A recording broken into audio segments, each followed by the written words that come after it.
Cinesmack contains spoilers of the spoiling type. If you don't want your spoilers spoiled, please turn back now. Otherwise, enjoy the show! Hello, Cinesmackers. Samuel Pace-Twamy here, and welcome to Cinesmack. Tonight I'll be your host as we explore the world of two hard-hitting action films from the early 1990s. Tonight's matchup pits Jean-Claude Van Damme in Hard Target versus Steven Seagal in Under Siege. Joining me for this action-packed discussion are, from Southsider Studios, Mr. Mike Keeler. Tell that girlfriend of yours to point her titties north and step on the gas. From One Genome Short Productions, Mr. Gabriel Rowell. I don't like being left alone. And last, but certainly not least, from Cheshire Moon Films and Wedding Day Rewind, Mr. Tom Haggis. Hey everybody, how's it going? Don't hit my face. Hi, boys. How's it going? Hey. Yay. How's it feel to be on the other side? Oh, this feels awesome. This is like right up my alley. Well, very nice. Mike is going to be switching out to panelists today. I'm going to be hosting for this show, so thank you for that opportunity. And thank you for letting me host and not have to watch these horrible movies all the way through. No, I wouldn't say horrible. I forgot that's kind of a perk of hosting. You don't necessarily have to make decisions. Now, I just want to say, I usually watch the films when I'm hosting. I just want to point that out. I usually do too. But no, I did take a look at some of both of these films. They're not my normal cup of tea, but definitely have some similarities and things that we can compare and contrast. So let's get on with the fight. What do you say, gentlemen? Absolutely. Yeah. Let's do it. All right, the monkey's going to ring the bell and whatnot. Ladies and gentlemen, playmates and shipmates, welcome to the main event. Tonight, the Muscles from Brussels splits his way into the ring to take on the Pain Whisperer in a flame and dove-fueled extravaganza. In the first quarter, from 1992, directed by Andrew Davis, starring Steven Seagal, Gary Busey, and Tommy Lee Jones, Under Siege. In the second quarter, from 1993, directed by John Woo, starring Jean-Claude Van Damme, Lance Hendrickson, and Yancey Butler. Hard Target! All right, let's start off with the writing category. And we go to Mr. Mike Keeler. Oh, boy. All right.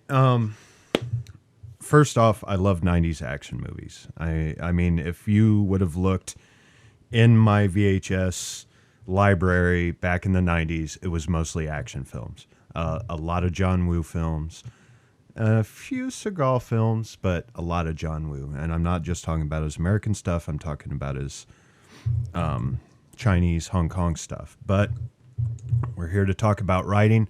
And I like the writing in both of these films, although Under Siege felt to me like they were going to try and make another Die Hard movie and set it on a boat. So it just didn't feel original as Hard Target. I mean, I imagine you could say that Hard Target wasn't very an original idea, but I like some of the elements within the film from the writing standpoint for that. But it just felt like they were like, oh, okay, Bruce Willis doesn't want to do this movie. Let's change a few things here and there. And now we have Die Hard on a boat, which that's fine. That's absolutely fine. I still enjoyed it. I like the writing, and I don't know if it was more the writing or the acting when it came to Lance Hendrickson and Arnold. I want to say it's Arnold Vosloo. To those two characters, I just thought those characters were well written. But the more I think about it, and I've thought about it since I watched the film, I think it was more of their acting that brought those characters to life. I could have seen a real one-dimensional character up on screen if the performance was from someone else. And when you're when you're writing, let's say a flick for Steven Seagal or Van Damme, they're not probably the best actors in the world. I mean, they're there because of their martial arts and the action. So, yeah, I don't really have too much more to say about the writing because it is a 90s action flick. Sure. Jump in, boys. What do you think? Yeah, well, I was actually kind of surprised at how relatively recent these were. I thought they were older for some reason. I thought they were more 80s type movies, but I don't know. Maybe I'm just getting old because, I don't know.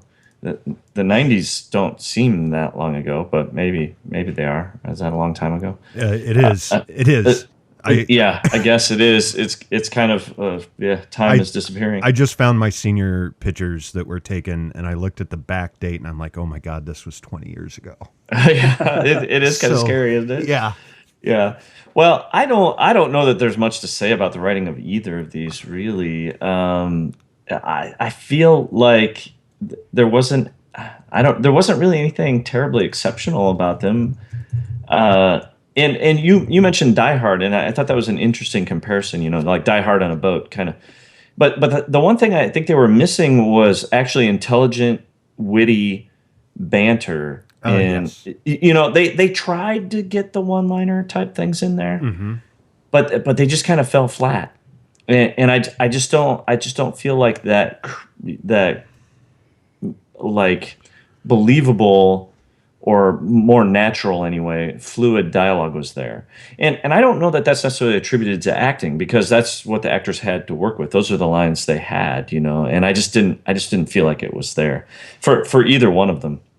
Well, they could have had really great lines, but the delivery sucks, so the editor just took them out.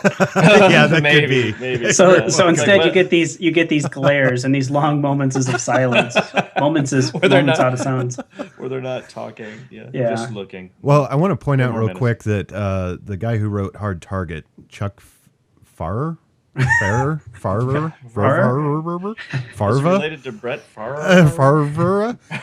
He wrote Navy SEALs, Darkman, Barbed Wire, the Jackal Virus, and Red Planet. So, and then you go to J.F. Lawton, who wrote Under Siege. He wrote Pretty Woman, Blank Man, The Hunted, Chain Reaction, and VIP. You remember that show VIP with Pamela Anderson? Oh, yeah, he was a series writer, and then Dead or Alive, which was a horrible movie. Is Chain Reaction the Keanu Reeves, Morgan Freeman one? That's an interesting crossover between these two movies, an interesting relation that I didn't realize until now, because I believe Chain Reaction was directed by the guy who directed The Fugitive. Andrew Davis. Yes. Right. And who directed Under Siege. Oh, he directed Under Siege. Yes. Too. I'm sorry. I thought it was the other way around. But it's John Woo, obviously, who directed Hard Target. Yes. So sorry. Sure. My bad. Now, do you think the writing? This is a free for all for anyone. Do you think the writing really help complement the fight scenes of the physical nature? As obviously both stars going into this are going to want to show off their athletic prowess or their strongman. Do you think the writing backed that up in any way? I think that the action movies and musical theater and pornography all kind of use story the same way. I'm going somewhere with this, but they just use the story to help get from action sequence / dance number / sex scene to the next action scene / dance number / sex scene. So I think I've stumbled on a new genre, by the way, which is mine. Musical action porn? Yeah, musical action. Nice. I like it. That's fantastic. You got a good point there, Tom. I mean, action films are usually not written well. It's more about the catastrophe within the action film. And to answer your question, Sam, I don't think when they were writing it, they really had anyone in mind, except for my theory that Under Siege was just going to be another Die Hard movie, possibly. But when you go in, I've tried to write out action into a script, and it just it just doesn't work. So you just kind of have to put like a little brief, this is what happens, and then you figure it out as a director or as the actor or whatever on set that day. You kind of figure that out, or you figure it out in pre-production. Right. So if you're writing the script for, like, say, porn, you would say, oh, I don't have enough money to pay the plumber. Penis enters vagina, and then you just go from there. And you don't want to tie the director down in a scene like that. Oh, right. I mean, unless that's in the script. Or the actors. Or the actors. Well, sometimes the actors get tied down. Sometimes they do get tied down. Never mind. This is going way off track. Okay. So we'll bring it back. The thing that I found was really interesting. There's a short story from 1924 called "Most Dangerous Game." That obviously Hard Target is definitely borrowing from, and it's a story about rich guys who hunt people, who pay to have the opportunity to hunt people, and they made that into a movie in 1932, and I was watching because I've seen Under Siege and I really like Under Siege, and when I started watching Hard Target, I got 15 minutes into it and went, oh my God, this is the most dangerous game. I love that short story. It's such a great short story too. And suddenly I'm really engaged in Hard Target, and I'm like 2/3 of the way through it, and I'm really enjoying this movie that I wasn't expecting that I was going to enjoy. And I gotta say, if you're looking at, because a lot of people made Die Hard movies after Die Hard came out, right, to capitalize on it. And Hard Target took a much older source material and turned it into, I thought, a pretty decent movie. And we get into acting, I want to talk to you why I think that it did well, or why these action movies succeed and other action movies kind of suck. Yeah, and unfortunately, I just want to point out that, I mean, maybe this is for overall, but it feels like the action genre has just now been relegated to direct to DVD or direct to streaming anymore. Like just looking through Steven Seagal and Van Damme's filmography, most of this stuff doesn't even see the theaters anymore, which kind of makes me sad because like I said earlier, I really enjoyed this stuff. And it's not that I enjoyed it from its writing standpoint. It's just that I enjoyed the catastrophe within the film. It was kinetic in a lot of ways, but I'll talk more about that when we get to directing. Well, and remember, Seagal is 63 and Jean-Claude Van Damme is what, 55 now? So I believe you're right. Yeah. I mean, I think we have new action heroes now. I think the action movies that we see now are a whole new level of. What I like about it too is that the stunts are even more believable, and they're starting to get away from chroma and green screen, which I guess we can talk about in directing. So exactly, that'll segue beautifully into our next round. But before we move on, let's get the votes for the writing round, and we'll start with you, Mike. My writing's going to go for Hard Target for me. Okay, Tom.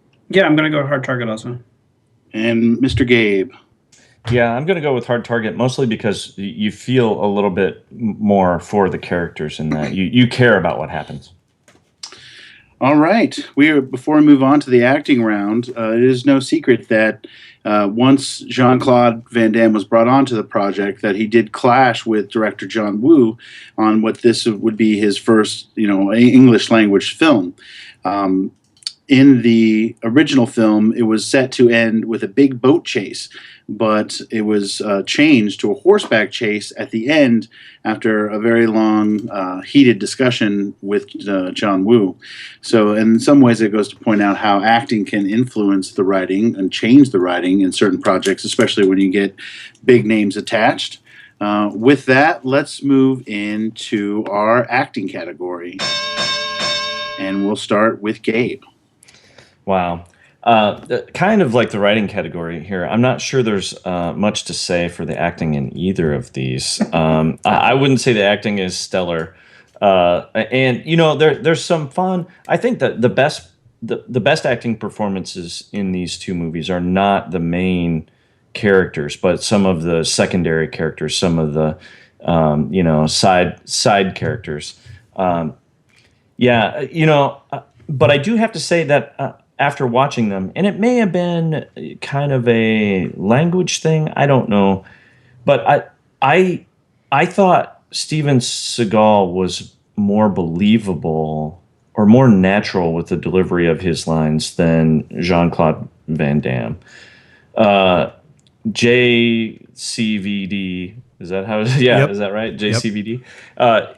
He seemed more like, he was just kind of repeating the written word, and wasn't necessarily, there wasn't a lot of emotion or performance there. Whereas Steven Seagal had a little bit of character to it, and it may have just been Steven Seagal.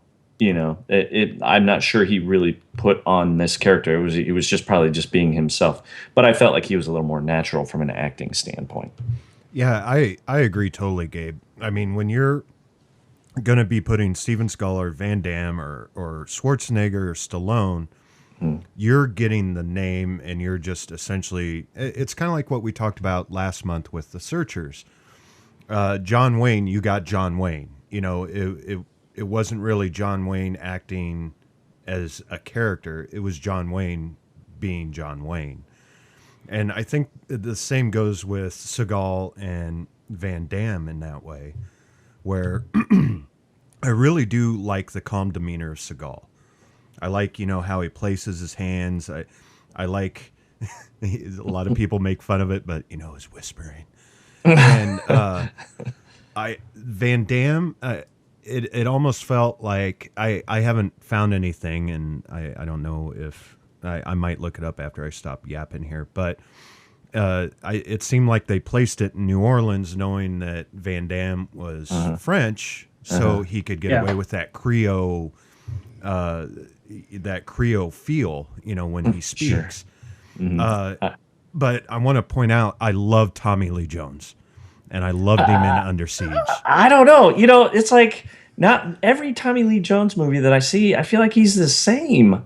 It's like it's the same guy. It's Tommy Lee Jones every time. That's a valid point, but my favorite incarnation of that guy is, I believe, the next Andrew Davis film, The Fugitive. Yes. Yeah. That to me is his best performance as that guy, because we did Volcano and he was kind of the same guy. Sure. And we did this and he was kind of the same guy. He seemed a little more. He actually broke out in Coal Miner's Daughter as Sissy Spacek. I mean, that was in that decade, that was a big hit for him. But you're right, he really didn't re-sulk into the culture again until after The Fugitive. What do you think? Does that say something about in the acting, the strength of the villains? Does that help, or how does that help with this acting ensemble with those darker characters? Oh, absolutely. I think. Yeah, I think that's one of the keys to doing one of these movies well, is to find a couple characters and put in some decent actors. And regardless of how good he was in this, Tommy Lee Jones is still a very good actor. But I was watching it and I was really enjoying Tommy Lee Jones's performance in it. But then it got to the part where he was talking about the shrimp and he goes in to save the lobster and he's talking about Saturday morning cartoons from the Swedish Chef. And I was like, are you talking about the Muppets or Looney Tunes? And I didn't know what he was talking about. And it was like this random pop culture reference that I was like, I don't even know what you're talking about. And I think to make those pop culture connections in movies like that, to make people sit up and be like, oh yeah, it's got to be pretty clear. And I have no idea what he's talking about. Well, and they were talking about Roadrunner and Wile E. Coyote and stuff earlier, but then then they went into that obscure one, which I don't know either. Well, and I'm like, dude, he's crazy. And this is, I mean, Under Siege is where I remember first seeing Seagal, Tommy Lee Jones, Gary Busey. Yeah. And let's not forget about the dreamy Erica Laniak. I still have her Playboy issues. Dude, oh my God. Are you freaking kidding me? No, I still have them. It's the little girl from E.T., dude. Come on. That's like... I have her Playboy issues. It's the little girl from E.T. I know, but when you say it like that, you make it sound dirty. But it is dirty. This was 5 years after E.T. So I think when you have an action star... 9. When you have an action star like Seagal or Van Damme, like I said earlier, you're just trying to get them. You're trying to get their presence.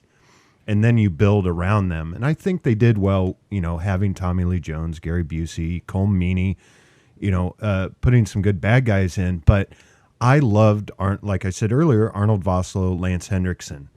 I love Lance Henriksen, and that just stems from Aliens. But Arnold Vosloo goes on to do the Mummy films, and I really like him as an actor. But I want to talk real quick about two people. First of all, I believe Yancy Butler got that job just because she can make really great surprise faces. Like almost every single scene, her eyebrows like raise up. I mean, she has. She never looked any different. She has Ernie eyebrows like I do, and she can make this great surprise face, and her eyes get real big. And she always looked like a deer in headlights, like the whole movie. She did. But I want to also point out that oh Lord, now I forgot his name. Wilford Brimley, Mr. My God. Diabetes himself. I loved him in this movie. I thought it was a different performance for him. Yes, exactly. I'm not sure he got the accent entirely. No. I felt like sometimes he slipped. Sometimes it was okay, and then sometimes he slipped out of it, and he was Wilford Brimley again. But I just loved it. I just wanted him to look at the camera with his accent and say diabetes. But I really, when I was watching it and he popped in, I had no idea back when I first watched it. But it just blew me away. I was like, it's Wilford Brimley.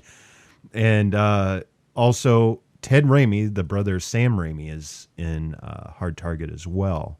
He's the guy on the street when the second hunt is going on. And he's like, man, I don't have any money, or I don't have any change, or whatever. Oh, really? Right before the guy gets blown away. Yeah. All right, I'm done. Sam, back to your question about the villains. I think it's really important to have a strong villain character, someone that you really love to hate. And I'm not sure that either of these performances was really super strong in that respect. And Mike has a couple times compared Under Siege to Die Hard, and I feel like Die Hard is one of those movies where they got that right. They got that villain character right, because his performance is really good, but he's not a bumbling idiot either. He's like a worthy opponent to the hero. It's the brains versus the brawn type of deal. Yeah. Sure. And it's this back and forth, and you're not quite sure if the hero's gonna. I mean, you're pretty sure the hero's gonna win, but sometimes you question it. It's like, this guy is really challenging him, and I'm not sure that we ever really got that in either of these two movies. Speaking of heroes, I think the rest of the time we have in this acting category, like which of these two stars, Steven Seagal, Jean-Claude Van Damme, both have trouble with the English language. Who is the lesser of two evils here? Oh, Seagal. Lesser of two evils. What do you mean in an acting sense? Yeah, who's the more passable actor, or who is obviously just not all muscles? Like, is one better than the other? All right, are we just talking about these films, or are we talking about their entire? These works? two films, Smack specific. Smack specific. I would have to. I would have to go with Seagal. Yeah, me too. Yeah, me too. Yeah, I could see creating a movie around Seagal that would work. It would be easier to do that than to do something around Jean-Claude. Mm-hmm. So, but I feel like that if we were to go not Smack specific and look at their career arc, that Steven Seagal hasn't really changed much, but I feel like Jean-Claude has kind of matured over time. I agree. Like he's continued to kind of get maybe a little bit better over time. Maybe. And I want to point out real quick before we end the round, Czech Farrar, related to Farrar, played the dad, Yancy Butler's dad, the guy who wrote it. Oh, really? Yeah. Just found that out. He wrote himself into the script. He did. It's a good idea. Do you guys have any other insights on acting before we move for the vote? I just want to say that I consider Die Hard a different, I don't want to say a different genre or even a different subgenre, but it's, as much as Under Siege tries to take from it, I think Die Hard is kind of in a separate class than these two. Sure. Because I enjoy both these movies, and I can't even compare Die Hard to them. It's like comparing Casablanca to, I don't know, like a cup of yogurt. I mean, I enjoy yogurt. You know, you put some nuts on there, a little Steven Seagal, you know, and it's enjoyable. But I think I don't really know where I'm going with this. I think you can still make movies like this and make them work if the audience knows what they're in for. If you go into Under Siege or Hard Target thinking, I'm going to watch Die Hard, you're going to be disappointed. And that's where I've failed in the past, is I've set my expectations too high. Mm-hmm. But I think you can do these movies with good actors, with a story that is, I mean, it's not, Inception, but it's, it's a little more complicated than Harold and Kumar. So, well, if we can get one of these guys to ride what did they ride in the White Castle movie? It was like a leopard or something. Yeah. What, they got it high and then they rode it. Yes. If we can get what that would be, if they could get an action hero to do that I would watch that. So let's remake Harold and Kumar, and we'll put Seagal and Van Damme in it. Yeah, and that's what it'll be. That's what it'll be called. Seagal and Van Damme go to White Castle. Yeah. Oh my! I love it. Get that domain name now, Tom. It's not October. I can't. Oh, okay. All right. We're still very much under whatever the last one was. I don't remember. I don't remember it either. I don't either. Stumps. Was it Stumps? Something about bloody stumps? No, that was that was 2 years ago. Oh, on the bloody stump note, let's go ahead and take a vote for the acting category. Let's start with you, Gabe. Well, I'm gonna have to give this one to Steven Seagal and Under Siege. All right, Tom. Yeah, Under Siege. Tommy Lee Jones is. I think he's pretty good in this. And Mike. Well, this is difficult for me because I really. Oh my God! Just vote. All right, Under Siege. Well, that worked. All right. You're on this side of the table now, bitch. Oh. Simmer down. Save the smack for the next round. It's coming. Yeah. It's interesting you guys brought up Lance Henriksen's character because a bit of trivia, the first cut that came back from John Woo was nearly 2 hours and focused on Lance's character.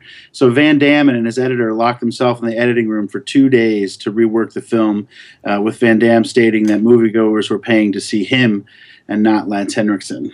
So it's, an amazing performances sometimes will even get dumbed down so it doesn't overshine the star. Ego much? Yeah. Yeah. Really. Yeah. I never realized. Yeah. Well, and sometimes it depends on where the dime is, and the person has the power with who's going to sell the tickets at the time, which I can see, but still, like, I don't know. I think if it would have been less acting from Van Damme, it might have made him look better than, putting up him against Lance. But all right, let's move on to our next category, which is going to be directing. And I believe we start with Tom.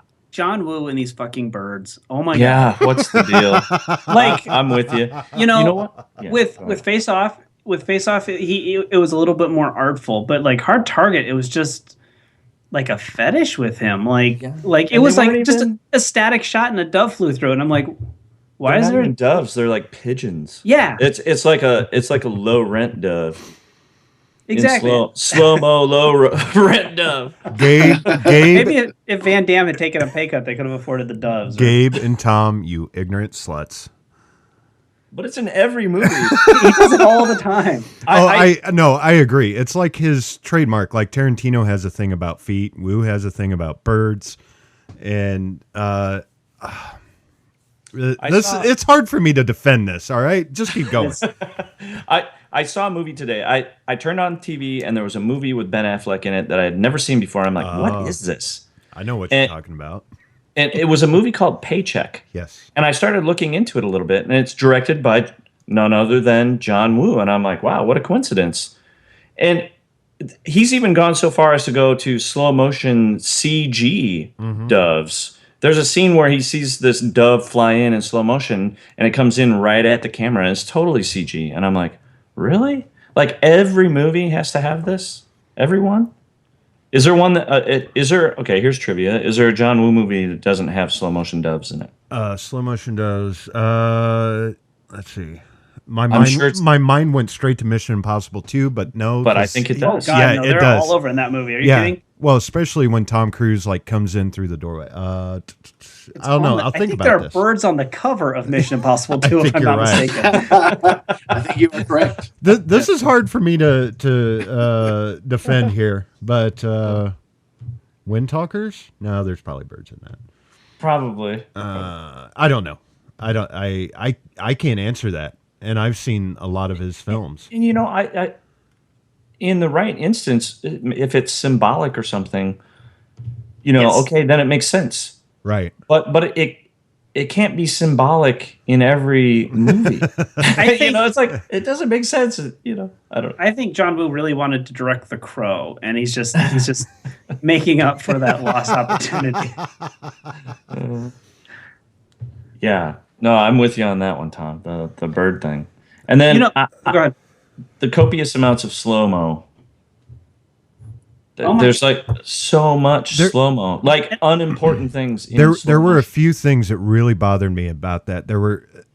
It felt, I don't know, this could have been done in the edit when Van Damme was going crazy about too much Lance Hendrickson, but it seemed like it was in odd spots, Yes. right? Yeah. Like, And it wasn't shot in slow-mo either. It was Right. post-processed, and I hate that when Right. they do that. and then you could also tell though when they did some of the slow mo wasn't post processed. So I don't know if that happened in the edit, but I totally agree with you. There seemed to be a lot of it. It was almost like J.J. Abrams and his lens flares. Hey, It went a little crazy on us. All right, and fixed that. and he has fixed that. But as for me, John Woo, I love his films, especially the Hong Kong films. Like I'm talking about Hard Boiled, which for me is the action film to be all action films. I mean, there's a hospital shootout that is just nuts. There's the tea room shootout, which is crazy. I love that movie. I mean, also Once a Thief, Bullet in the Head, The Killer, Better Killer's Tomorrow. They're really well done films, and I feel like when they brought him over here, they're like, hey, we're going to bring this guy over to America and we're going to see what he can do. I think a lot gets lost as far as the directing. And I think it gets mired up in the Hollywood system because they're used to doing things different over in Hong Kong, and you bring them over here and there's maybe too much involvement from the studio side. But all in all, I enjoy Hard Target because John Woo directed it, even though it does have an awful lot of pigeons and some weird slow-mo in it.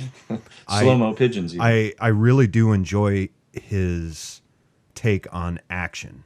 I've read a biography that someone did about him and about his films, and he's always said, John Woo's always stated that he treats it like a ballet. It's a violent ballet, as far as he's concerned, and I can kind of see that sometimes.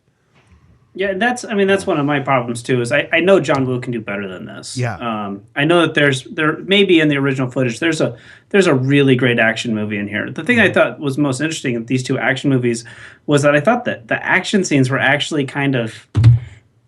It's probably because I've watched 20 years of action movies since then, but they weren't that engaging. I was like, even like the stuff on the bridge with the motorcycle in Hard Target. I mean, it wasn't really like crazy hold on to the edge of your seat action that we get now. And I say this because I've watched Mission Impossible for a couple dozen times in the last 12 months. So I know that you can do really, really kick-ass action sequences, but and just I don't know, both of these I felt like some of the story stuff was more engaging than the actual sex scenes with air quotes. Yeah. Where were those? That was the one thing that was definitely missing from both of these movies. What, sex scenes? Oh, yeah. I'm very happy that Steven Seagal did not get it on with Justin Bieber because... Wait, Justin Bieber? Must be talking about the haircut. Yeah, the girl in Under Siege. She looks like Justin Bieber Oh. the entire time. I was like, I couldn't. I kept looking at her. I was like, when she it's wears that Justin hat Bieber. like that too, that doesn't help. If I remember One right, time she takes her shirt off, and I was like, okay, all right, it's not Justin Bieber. And then she put her shirt back on. I was like, no, maybe it's Justin Bieber. I think there was supposed to be a sex scene in Hard Target. I think I remember reading that a while back. Wrong hard target, dude. Well, no, there was actually that's good. But I think it was supposed to be between Chance and Nat. Yeah, you're actually correct. And it got cut from the script, didn't it? I don't think they ever shot it. Is that right, Sam? Yeah. Yeah. So, yeah, it's weird. Now that I know that Van Damme like cut apart Hard Target, it makes me really want to see John Woo's version of Hard Target. Sure. Well, I'm surprised also talking about John Woo when you guys were talking about birds. Did anybody notice the homage to Reservoir Dogs at all? There was like an ear cutting scene in there. Oh, yep. Is that okay? Yeah. That was his homage to Reservoir Dogs. Oh, really? For some reason I didn't associate the two. I mean, it makes sense now that you say it, but for some reason I didn't think Reservoir Dogs immediately when I saw it. But sure. Now you guys have all directed, actors in different types of atmospheres. What kind of incredible pressure were these directors under from these larger than life stars, and were they able to make the movie you think that they would want to make? Well, that's a good question. Honestly, I think there's more of an ego when it comes to Van Damme. I mean, you just stated that earlier about the editing, and I think it would have been harder for John Woo, especially since he really didn't know English that well, because this was his first time directing a film in the States. Well, Van Damme doesn't know English all that well. That's true, but I think it would have been more difficult on the set of Hard Target. Now, Seagal, both these guys have been known to have very large egos, and I'm not talking about a porn action musical. But Seagal had 3 films under him: Out for Justice, Marked for Death, and Above the Law. So I don't know. I would have to say, with the language barrier and someone refusing to have a cut stay the way the director wanted it, I would have to say Wu probably would have had the hardest time. Yeah, and I've heard stories. I don't know how I came across it, but I came across an article that was about the hardest, the most difficult actors to work with, like some of the biggest assholes and that kind of thing. And Steven Seagal made the list. He was pretty high on the list, and apparently he has been known to be a bit of a jerk on the set, not only to the director but to the other actors and that kind of thing. Mm-hmm. And I hadn't heard the same things about Jean-Claude, but it sounds like those things exist, and I just think that would be terrible as a director to have to deal with that. And I don't know how you have to somehow get that under control. And if you want to get the movie made the way you want it made, you need to somehow get some control. But you also have to maybe give them a chance to speak their mind, and then just say, okay, I hear what you're saying, but we're not going to do that because of this. And, in my minimal filmmaking experience, I've run into situations, maybe not quite as difficult, but situations like that where it's like, okay, I hear what you're saying, but here's why we're not going to do that. And you can't just say no because I'm the director. Right. You say, we're not going to do that because in defense of the story, or for one reason or another, there's a good reason we're not doing that. Mm-hmm. Because it's not going to work, and it's actually going to hurt this project. Right. So, you can't sit there and say because I'm the parent and I say so type of mentality. Like, right, otherwise because they're just going to give you crap. Oh yeah, no, it's like, I think that kind of ego is like dealing with a child sometimes, and the more you play their game, the more they win. Yep. Sure, and it's even higher stakes game at this level because they're shooting real money per minute. And if the star has a meltdown or what have you, they're gonna find themselves thousands, if not millions behind at a certain point. Right. Tom, do you have anything else to add before we wrap up the directing category? No, I'm pretty good. I mean, to speak to what you guys were talking about, I think that despite how hard they are to work with, I mean, they are professionals, and the fact of the matter is they are also trying to balance, being on a team and getting the project to the finish line, but at the same time, it's their name on the poster, and they have a responsibility for their own sake to make sure that the movie that's in the theater, if it's not Die Hard, at least it's a decent cup of pudding. So yogurt. Yeah. Decent cup of yogurt. I also want to point out too that Andrew Davis had worked with Seagal previously on Above the Law, so he had already worked with Seagal before, so they must have had a rapport. So I think they probably had an easier time on dealing with Seagal, probably an easier time. But I also want to talk about the director's previous films. I mean, I've talked about John Woo's, but I love The Fugitive. Not a lot of people know this, but it was because of The Fugitive I wanted to become a U.S. Marshal, and I actually went to college to do that. And that film I hold in my heart very dear to me because I love that film. He also did Chain Reaction, which was not that great, in my opinion.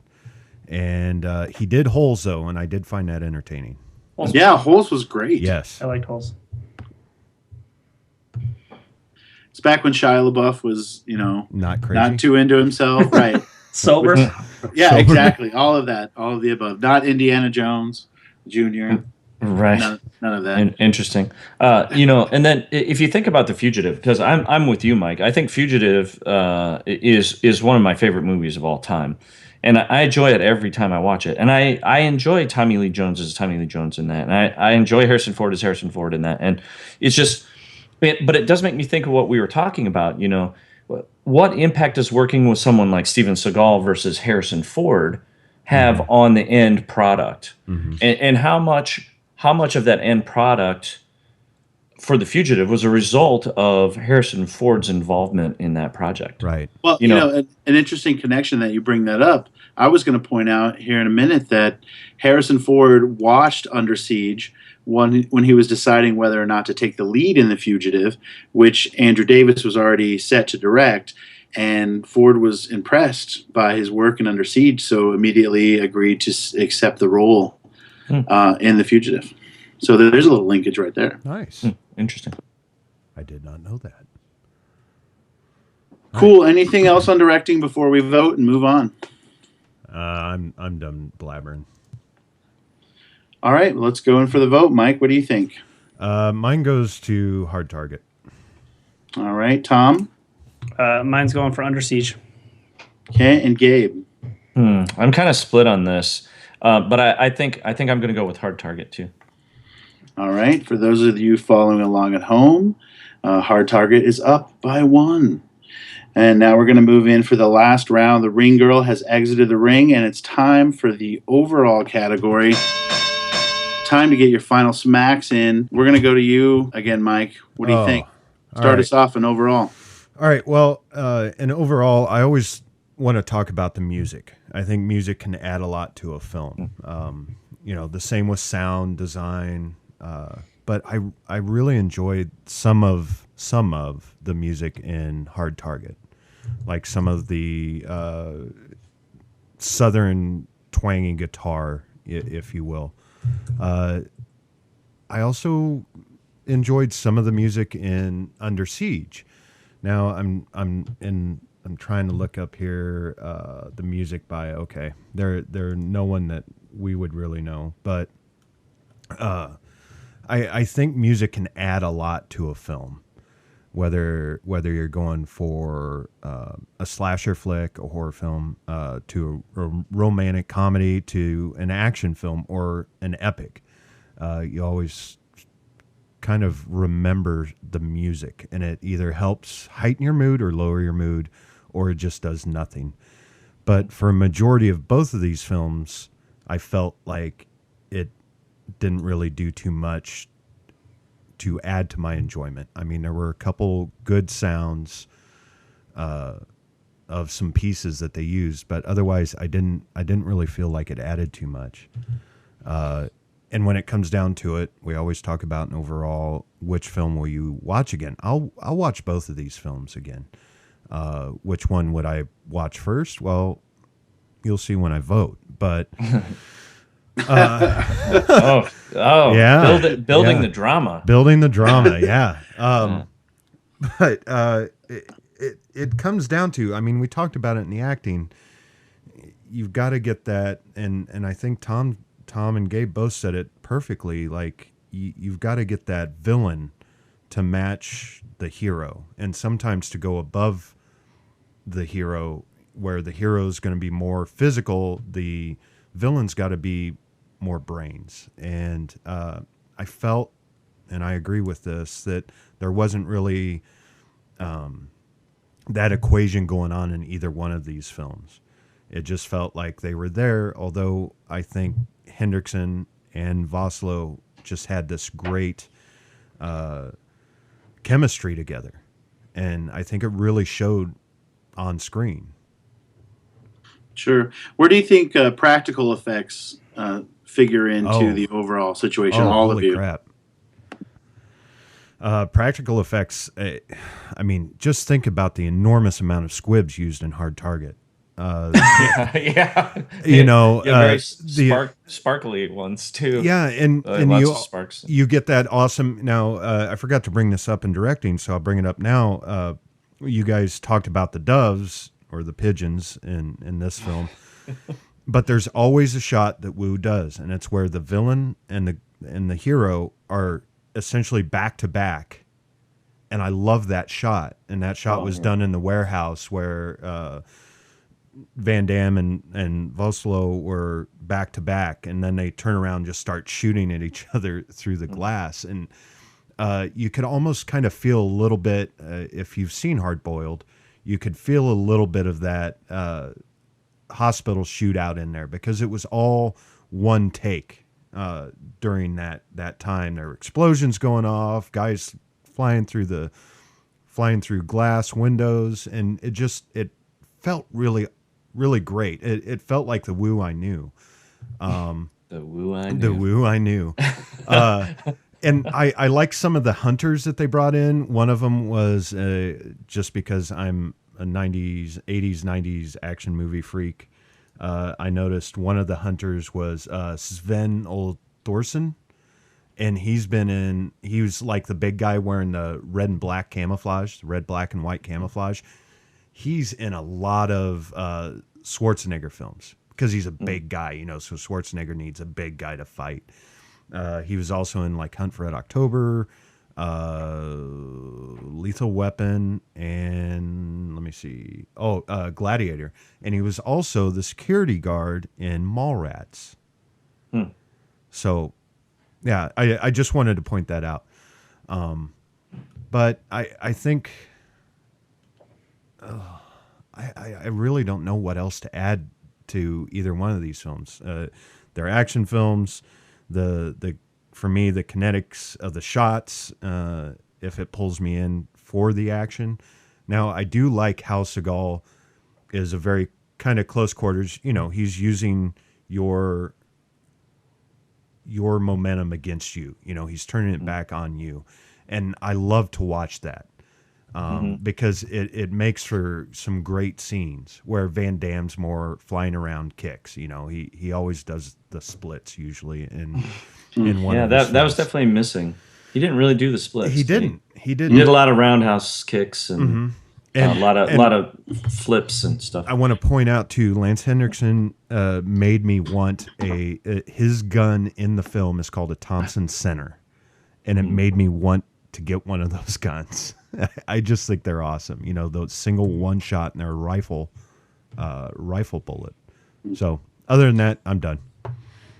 I thought the thing that kind of lost a hard target for me was that Jean-Claude's his signature move in some of the parts of the movie was to shoot a guy 10 times and then kick him in the head. And I was like, don't you usually you kick him in the head first and then you shoot him 10 times? But because he's dead, he didn't feel the kick in the head. I mean, you're like, he is long gone. This guy that you just shot 10 times. It's not like you're like, oh God, I'm bleeding out. Oh, what the fuck was that? Oh, he kicked me in the head and I'm dead. Insult to injury. It's the ultimate insult. Like, he's dead, but I'm gonna fucking kick him anyway. I understand that. But if you gave me a gun, I could Yeah, shoot somebody 10 times, and I'm sure I'd be able to get a quick kick in the head at the end, just to finish him off. You know. Well, maybe you can do it in the middle. That way, you life get they're mostly dead, and then you kick them, and then they're totally dead. Or shoot them again. Yeah. Shoot him a couple of times, kick him, and then shoot him again. Yeah, he did do that an awful freaking lot, especially to the poor motorcycle guys. And then Lance Henriksen. And then he was kicking them with the helmets on. Yeah.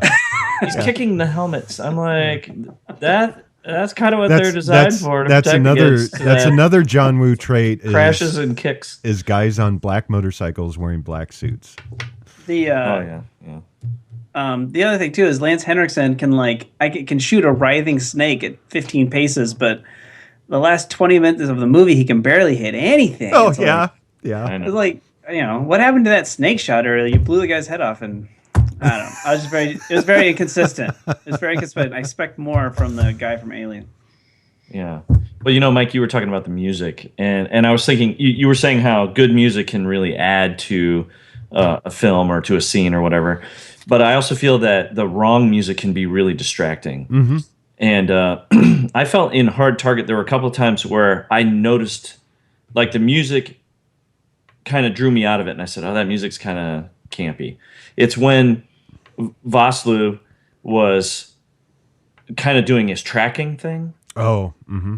And he was looking at these really, really obvious footprints in the mud and saying they went this way or whatever. And they played this kind of like African safari type music. Yes. And I was like, oh, that's a little silly. And it may be inappropriate. I was just kind of taken out of it at that point. It's like, this is his tracking music. Because we hear this music, we know he's really good at tracking people or something, And let's not forget the awesome 90s guitar lick when Van Damme pulls the snake out from behind Yancey Butler. I loved it. That part was a little bit... The snake thing was a little bit distracting, too. It was so bad. It was so poorly done. And the other... That's right before that when they're walking and she's like, where's the trail? And he's like, this is the trail. I'm like, it's 20 feet wide and there's no trees and it's not muddy. What the hell do you want? Yeah. Oh my God. Do you want a sidewalk? I guess it's like, what do you mean, where's the trail? But there's another thing that bothered me a little bit is they're going through the wilderness or basically going through the forest or the bayou or whatever. And they're like, where's the trail and all this kind of stuff. And all of a sudden, we've got SUVs and motorcycles all flying in out of nowhere, and you're like, how did they get there? Yeah, it's like everybody else had to trek across rough terrain, but you can just drive in all of a sudden. That bothered me a little bit. And then, did you notice that there was a little bit of a continuity issue? There's one shot at the end where he's probably shot this guy several times, and he's kicking him in the face, and it's the guy from the beginning with the arrows. Oh, mm-hmm. And he's always wearing these sunglasses the whole time. And then he's wearing the sunglasses, and then it cuts to him getting kicked in the face, and the sunglasses are already gone. Oh. And then Van Damme's foot just kind of swipes across his nose, kind of, and knocks him out. And that's one of those things where it's like, that better be pretty convincing if you're going to show that in slow motion. Yeah. It better not look like Van Damme it's a close miss. It better look like he's really kicking him in the face because you can notice that in slow motion. So yeah, and the way they portray New Orleans. I mean, New Orleans is very much it's not as dangerous as they make it seem. Like at the beginning when Yancey Butler was about to get raped in broad daylight in the middle of the French Quarter. Right. That would happen. It wouldn't happen anymore. Not anymore. I don't know what New Orleans was like back in the 90s, but it's kind of funny that it's placed in New Orleans, and Seagal is a deputy sheriff down in one of the what do they call them down there? The sections. Parish. I used to watch his reality show. Oh my God, I have a sad life. But he's actually a deputy sheriff down there. As bad as New Orleans may have been in its worst times, I don't think women were openly being raped in the French Quarter in broad daylight. I mean, you've changed, New Orleans. You've lost your edge. Katrina, soften them up real quick. Jeez. They don't have. We'll leave that one there. Now here you go. I got a box. I put it over here. Now, I know I haven't been. I'm not a Navy guy, but I would like to talk to maybe someone that knows about the battleships, I guess, and see if they were actually going to places that we're supposed to be going to. Like when they say, "Well, that couldn't have happened. That's up here, and then it's down there." It sometimes that takes me out of the film, where if I know the locations, and that's what's so hard for me about making films, especially in Des Moines. I know where the locations are, and I have to pull myself out of it and say the audience doesn't know this when they're watching it. So I'm just wondering if there's any of you Navy guys or gals out there, you should write in, let us know. And I just killed the podcast. Well, of all the little bits of trivia that I was reading for both of these films, talking about potential damage to the camera to ruin the shot because of all the stuff that's happening in the actual filming. The crew of Hard Target had to actually build a bulletproof shield to protect the camera, and they nicknamed it the Woo Woo Choo Choo. Nice. Woo Woo Choo Choo. And I'm sure someday Mike, if he was on a set, would build his own version of like a Mike Choo Choo or something. I totally would. I really want to make an action film, but it's been in the works for a long time. Any other thoughts in the overall category? I'm good. All right. Well, let's move to a vote then in the overall, and let's start with Gabe. Again, I think these are fairly evenly matched. And I could fall back on the rewatchability thing, but I don't know. I think I like John Woo movies, actually, but I think I preferred Under Siege in this case. All right, Mike. Okay, so one point you have Seagal and Tommy Lee Jones and Gary Busey and Erica Eleniak. The other side you have John Woo, you have Lance Hendrickson, Van Damme, and Wilford Brimley, Mr. Diabetes himself. I'm gonna have to say Hard Target. All right, Diabetes for the win. Let's go for beat us. Let's see what Tom has to say. Under Siege lose points because they could have finished Justin Bieber off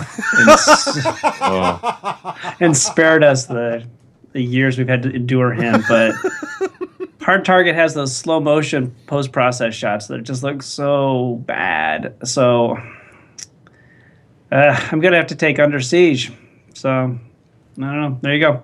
All right. Well, the votes have been cast in the overall section. Let's actually move on to some recommendations from our panels, and they can talk about some cinema that you should see. Let's start with Gabe. Okay. Well, as usual, I try to think of a movie that kind of fits kind of the same category of movies that we've been talking about. And I was trying to think of, what's an action film, kind of an over-the-top action film that I really enjoy. And the first one that came to mind is Desperado. I remember seeing that the first time and thinking, that was awesome. Mm-hmm. I loved it because it's way over the top. It's just crazy violent, but it's really entertaining. It's very sexy. It's well shot. It's well written. It's well acted. I just really enjoy it. So if you like these kinds of films and you haven't seen Desperado yet, I would definitely recommend it. Selma Hayek. Yeah. How could I forget about that? Step aside, Erica. That's Wonderful. right. Yeah. Erica who? Yeah, exactly. All right, great recommendation, Gabe. Let's go see what Tom has to say. I'm also going to go for one of my favorite action films of all time, and it just kind of supports the whole idea that if you get great actors, any movie can be plausible and enjoyable. So my recommendation is Con Air. Nice. One of the greatest action movies of all time. I love Con Air, and it's gotten to the point now I don't even feel guilty watching it now. So screw y'all if you don't like Con Air. You're making a big mistake, and you're going to be on your deathbed going, I wish I'd watched Con Air more. It was just on TV the other day. I watched a little bit of it. Put I money couldn't watch all of it, but it was Back in the on. box. Colm Meaney is in both movies, sir. He's in Yes. he's in Under Siege and Con Air. So he's even a bigger asshole in Con Air. All right, Mike, what's your recommendation? God, you guys picked two great films. Holy cow. Thanks. Like, those are way up on my list. I mean, especially, I love Rodriguez, but Yeah. I kind of did a similar thing. It was the movie that introduced me to another great martial artist. And then I had to watch every single film that he did. And I bought him any way I could, whether it was the early days of the internet or, going to every Best Buy or Target or Walmart or whatever, what have you, to find his cheap VHSs. And that's Jackie Chan. And the first film I remember seeing him in, went to the theater to see it. It was Rumble in the Bronx. Now, granted, it doesn't really happen in the Bronx, but they shot it so, they added in extra footage to make it seem like it happened in the Bronx. This opened a whole new world to me with Jackie Chan films. And I love this film. It has its flaws. It's... the English dubbed is not really that well written, but it makes me laugh. I mean, you want to talk about a martial artist that is out just for the pure enjoyment to make you have fun in a movie theater, it would be Jackie Chan. Because he does his own stunts. I mean, you can't beat that. Yeah, it is pretty amazing. Mm-hmm. All right. Well, I also would like to offer a recommendation. I'd like to recommend the movie St. Vincent, which stars Bill Murray as a crotchety old man and a hard-drinking war veteran named Vincent. Enter 12-year-old Oliver, who strikes up an unlikely friendship with the next-door neighbor. Vincent is a hard-drinking gambler who has a fondness for hookers and the fast life, and Melissa McCarthy turns in a solid, non-comedic performance as Oliver's mother. It's an enjoyable film and shows that Bill Murray is indeed still at the top of his game. You can get it on Netflix and at most Redbox and other video locations. Check out St. Vincent. Does Bill Murray kick anybody in the head, though? No, he does. After shooting them. No, he kind of hits his own head. Oh, okay. And then shoots himself. Yeah, well, I don't want to give too much away, but it really is. It's a fun film. You guys should check it out. I really want to see that. So, looks like while we're giving our recommendations, our monkey has been calculating the votes, and I think we're going to send it back to the ring announcer for the decision. Ladies and gentlemen, may I have your attention, please? Your winner by decision is... Someone's getting through a bunch of this. It's a tie!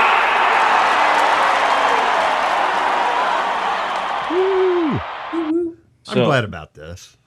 Well, they seem fairly evenly matched.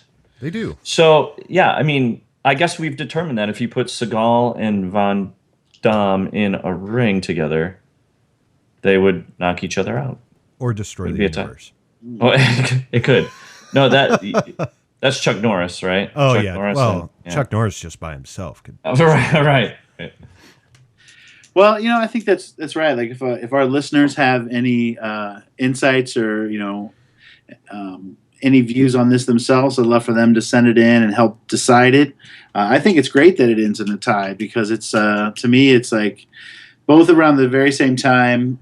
Obviously, money-making machines. Not much memorable here, so they just kind of cancel each other out. Oh, there you go. Yeah. All right. Why don't you tell our panelists? We're going to go through your contact information so our listeners out there can get in touch with you if they want to. Let's start with the usual host of this program, Mr. Mike Keeler.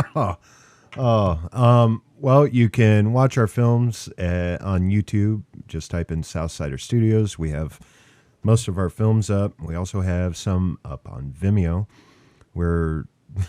I've been saying this now for years, but we're still building the website. Okay. Mm-hmm. And you can also catch all of our other podcasts on iTunes. Just search Southsider Studios. How about you, Gabe? How can our listeners reach out for you? Well, you can find me on Facebook, or you can look us up on onegenomeshort.com. And Tom? Vimeo and Facebook. And I'm usually hanging around outside the porn shop down street here. I wouldn't doubt it, Tom. We'll see you down there when I get off work. Is it the same corner that we met on, Tom? It kills the time. He's waiting for the first action musical porn. Well, folks, you can reach me, Samuel Pace Twamy. You can find me on Facebook. And if you're interested in making short films, you can be part of the 48-Hour Film Project in Des Moines, which is going to happen in July. Our registration opens in May. And I'll also be back here next time. I'll be on the panel. Mike will be back in the big seat. That's about it for episode 50. We'd appreciate it if you would leave us a review on iTunes or whatever podcasting service you use. You can contact us at cinesmac@gmail.com. Follow us on Twitter, like us on Facebook, or just search Cinesmac in any search engine. Next time we go all artsy with Cutie and the Boxer versus Exit Through the Gift Shop. And again, Mike will be back in the big chair.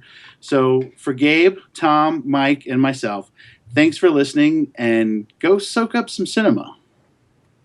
Ooh, I like that. Diabetes. You know, I have diabetes. Diabetes. Call Liberty.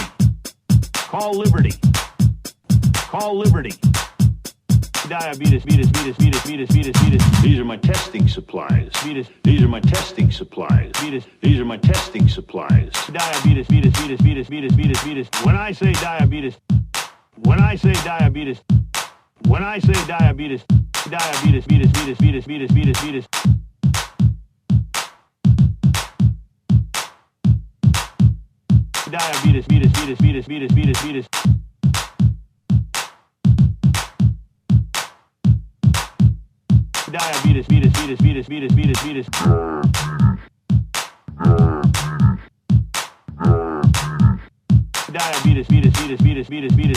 Liberty makes it easy.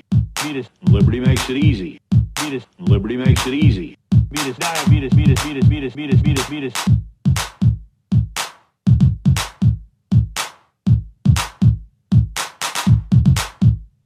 So if you have diabetes,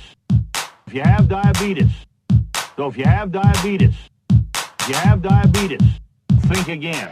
This has been a test of the Southsider Studios podcast system. This was only a test. If this were a true lack of entertainment, your head would explode. Go to iTunes and subscribe to our feed. Just search Southsider Studios.